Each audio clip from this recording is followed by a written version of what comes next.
Hey, everybody. Welcome back to the podcast. Trent here with Tommy Case, Beast Mode Edition. We're here at the TACP RoundUp Icebreaker Doohickey thing in Cibolo, Texas. I'm just going to tell you right now, Beast Mode, if that's a round is a shape, and this is my VA benefits body right now, okay? I'm going to work on this over the next few months. And I know as I embrace this retired thing. You gave me a hug and you almost killed me. So you haven't lost the strength, I promise. Because my moves probably suffocated you. So let's get going. Speaking of your career, first question is the TAC part or the party part harder on your body as your TACP? Man, I'll tell you, Trent, like, I don't think our communities are that far removed when we have that question like that.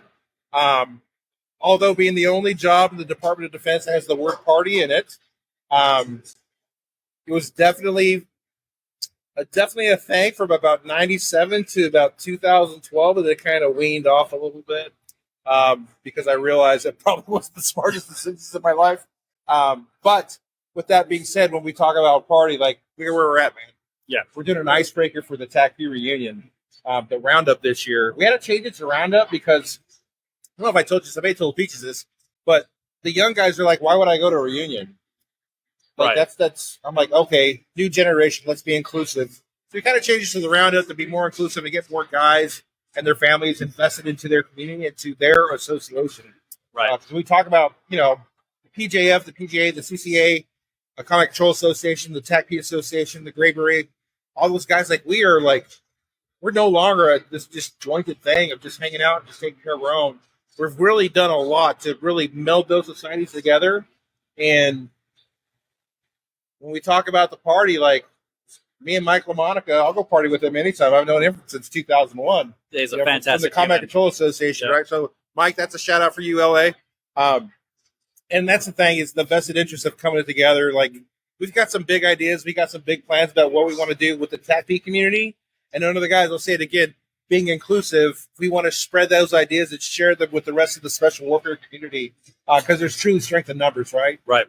So that's kind of the things that we're getting out of it. And we're sitting here putting the party in the TACP party.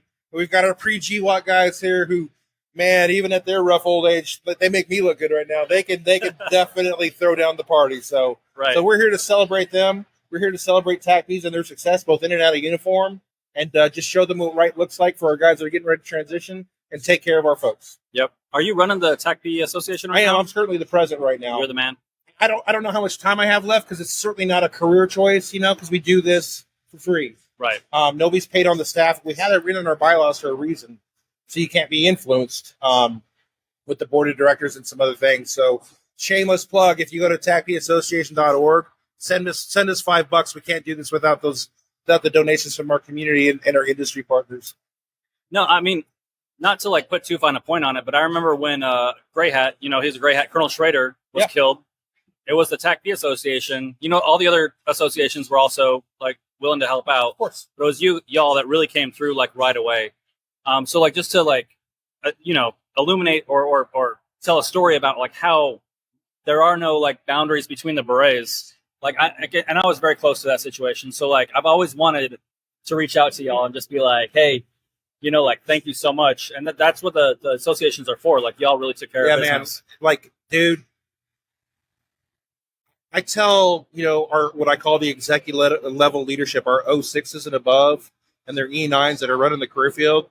We still don't have true TACP officers at the 06. So we got a couple that are leading the effort, right, on the 19 Zulu side. But here's what I tell them: if you lead TACPs in any way, shape, or form, you are part of this community until you're no longer part of the community. Right. So to your point of the tragedy with Colonel Schroeder, and I wasn't involved in the TACP at the time, at least in a leadership role. So what I will tell you is the TACP Association is significantly responsive in times of distress. And when I was still serving out there with Peaches at Nellis, and our kids, because they would graduate the formal training unit, their pipeline. Yep. And I would go to these graduations at Nellis as they just got done with their 18-month train up, getting ready to go to an operational unit. And I would look at moms. Everybody's celebrating. I would look at their moms. I would look at their wives, and I would give the pitch about the TACPA because we don't charge anybody to be members. Okay. We got rid of that. Our theory is with the current crop of leadership we have on the team is if you earn the beret, you're in. Right. Like you are in. And I would tell them, and I fortunately, sometimes you got to get a little morose, right? A little bit cryptic too. And you tell these spouses and these moms that are coming to these graduations to celebrate their son's achievement, and females now too. I think we just graduated our first enlisted female this week, I think. Yeah. Like, man, hey mom, hey wife, hey spouse, like whatever that is, like if that worst day you ever had comes, God forbid, right? Because we don't want that worst day. The best problem we could have is not have to have those days, but it's just not reality. Right. You know, like, hey, when those worst days comes, we will be there for you. We're gonna prop you up. We're gonna surround you with love. We're gonna take care of you. You know, but we've also morphed that, right? That's a primary responsibility, taking care of when those bad days come, or those bad weeks, or those bad months. Right. But we also rewrote the mission and the vision statement to include thrive. We want our TACPs and we want our TACP families to include our special warfare mission support folks. We want them to thrive.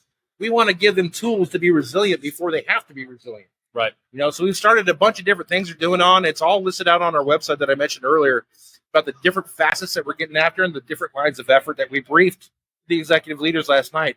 And it was a great event last night. We fed them some pizza and gave them some beers and some water, sat them down in the living room at the Airbnb and said, this is our lines of effort. Immediate needs, those bad days, those bad weeks we talked about just a minute ago. Yep. PTSD treatment support, where we partner with other organizations, nonprofits, to get our operators taken care of and get them home whole and back to their families and their kids and mom, dad, like whatever be the case. To include our resiliency events, where we're trying to do things where we tap into the squadrons and the group level leadership with their true north programs and the religious support teams, where we can take, like we just did one in Southeast Georgia. I took members from the 17th SCS, the TACP National Guard in Georgia, and the 15th ASOS there, all regionally right there.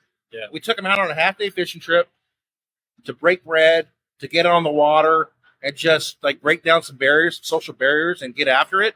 And then what we did that night is said, hey, when you guys come back tonight at 5 o'clock, we're going to throw some dead meat on the grill and some fish that we caught. And then guess what? I want you to bring your wives. I want you to bring your spouses. I want you to bring your significant others. So what we're doing is we're doing resiliency workshops to build these things up, from marriage retreats in a box to discovering their why, both in and out of uniform. There's a game going on back here. And, you know, in discovering their why and stuff, in and out of uniform, and giving them resources and tools that they may or may not have, or something to build upon that foundation to make them resilient. And so a resilient operator is a tough operator. Yeah. A resilient spouse is a tough spouse. And a resilient kid is a tougher kid, especially when dad or mom is deployed and on training events and evolutions, and the water heater breaks. The washing machine goes on the fritz. The car breaks down. Like, now you're giving me PTS. Just all those things, man. Always. All those things that happen when you're not home, right? Yes. So those are the kind of the lines of effort we're getting after.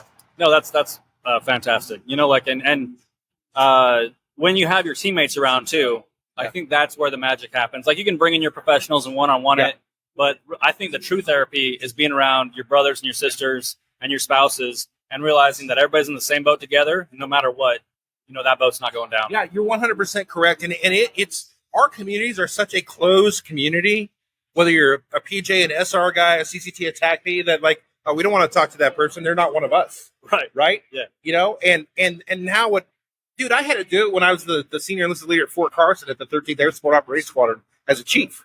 Right. We had a, no kidding, ops psychologist on staff. Nobody wanted to talk to her because she's weird. Well, guess what, man? Psychologists are all weird. But you know what? But you get those good ones, right? Yeah. So I'm like, okay, how do I get these guys to invest in her so she can invest in them? So I'm like, hey, let's move your office because I want to come see you. I want the people to see me walk down the hallway and make a hard left turn in your office. Whether I'm coming in to talk about the shit I got going upstairs, or maybe I just want to come tell you good morning. Yeah. And that little mode there, that little change of kind of the battle rhythm for her increased her customer base of about 150 special warfare guys and some 70 special warfare guys and about a total of 150 with their special warfare mission support and ops support. It's increased your customer base like 300%. Now everybody's going to go see her like, well, man, if the chief can go see her, I guess I could go do it too. Yeah. And I'm like, the staff sergeant, that's who I want to go see her. Those are the guys that are carrying the brunt the work down range or on exercise X. I want the tech sergeant to go see those folks, whether it's the op psych, the clinical social worker that embedded in the units, to go see them, to give them tools, because the TACP can be the easy button, right? Yep. Yeah, I'm available. Our whole staff is available, and it's their association.